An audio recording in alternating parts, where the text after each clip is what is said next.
To all fans of football who may be concerned about the game's future, this is for you. Football is a constantly evolving game due to the changes of how it is approached.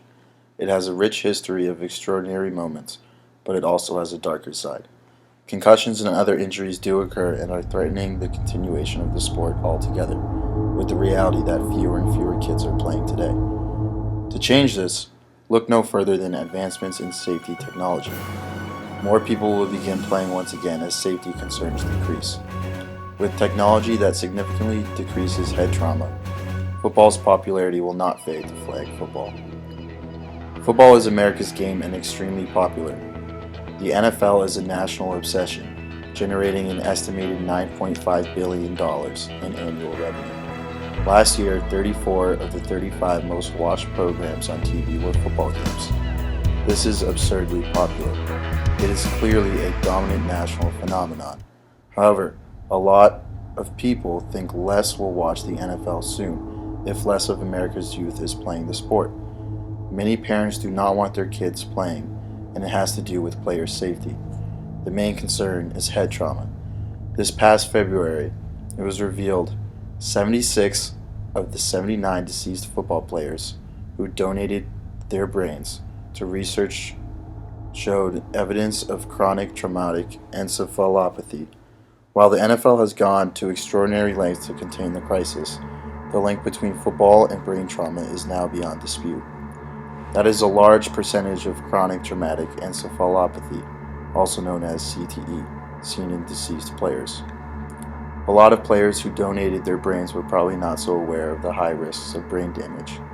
This is likely due to the fact that the NFL was able to easily contain the crisis when the now deceased football players were playing. Science is always the answer, and the science of this crisis cannot be contained. As evidence for this reality becomes more available, we are seeing more NFL players and even college recruits retire due to concerns about CTE. Parents are worried about their children, and they rightfully should be if it is likely that their child would experience head injury. When kids see their idols retire at a young age, it affects them. When a strong grown man stops doing something he loves because he is scared for his own safety, it is no wonder kids may choose to not play themselves, regardless of a parent's input.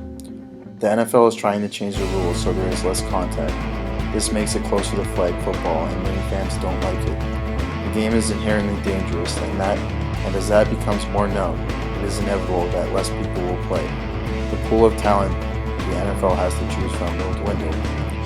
Instead of trying to keep changing the rules and having football stray from what makes football football, the answer can be found within technology. Technology is always the answer. The NFL is clearly desperate for reform, and because of this, tech entrepreneurs and academic researchers are trying to invent products to save football as fast as they can.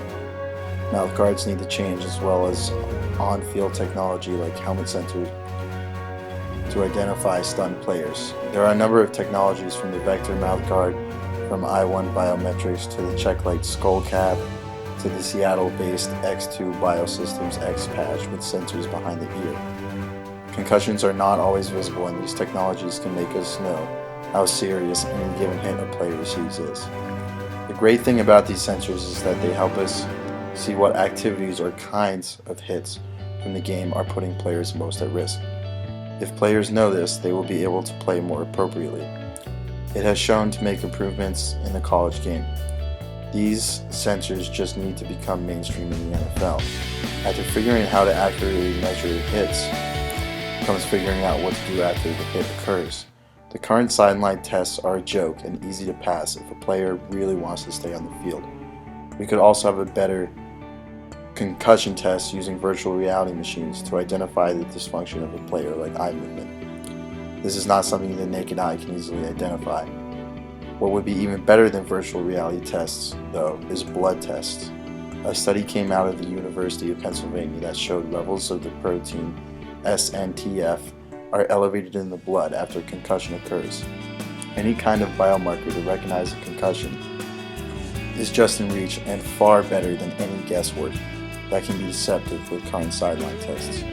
A lot less players will be going back out on the field as they can't fake a concussion. A safer and more sustainable future for the game is ahead if all the information we have and will have is used.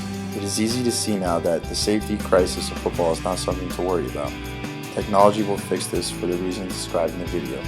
People who think football will fade are all talk and must realize the politics of such a business. The game is very popular and will remain very popular, as everyone like you and I will continue to watch. There's nothing stopping people from being fans of the game, and technology will go a long way addressing any and all safety concerns people may have. Players will have protection where it is needed, and football will continue to be the prevalent game that we all know and sincerely love.